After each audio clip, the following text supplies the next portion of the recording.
Subscribe करंतु ओडिया पहेली YouTube channel को एवं बेल आइकन को दबाନ୍ତୁ लेटेस्ट वीडियो सर्वप्रथम देखिबा ପାଇଁ। नमस्कार दर्शक बंधु ओडिया पहेली यूट्यूब चैनल रे आपण मानकु पुणी थर स्वागत। आज आम शुणा एक कहानी जार ना हूँ काउर प्रशंसा। जंगल रोकवा गोटे बिलुआ 2 दिन है कि खाइबा पाई ना तेणु से भोकिला थिला। तेणु से जंगल छाड़ी पाखापाखि गाँ आड़ को भोजन उद्देश्य जावाक लगिला। जाऊ जाऊ रास्ता देखा पाइला जे गोछी गछ डाल काउटीए बसी। से काउ मुहरे गोटे मांस खंडटीए थिला।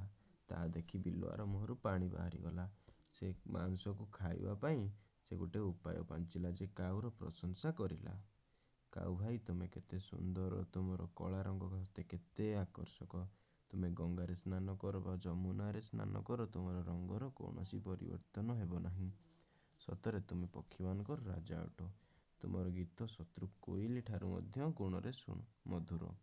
तुमर मधुर स्वर बंशी ठारू अधिक मीठा। आज मोर मन होउछि तुम ठारू तुमर मीठा गीतटीए शुणिबा पाई। काउ तुम भाई गीत गाओ आ मु ताकू श्रवण करी आनंदित हुए। काउ बिलुआ ठारू एभली प्रशंसा शुणी से मनरे गर्व अनुभव कला। से जेतेबेले गीत गाइबाकू थंट खोलिला ता थंटरू मांस खंडटी तले पड़ीगला। आ बिलुआ डेई पड़ी मांस खंडटी खाई आनंदरे चलीगला। निजर बुद्धि को प्रशंसा करी करी नूतन आहार संधान चलीगला।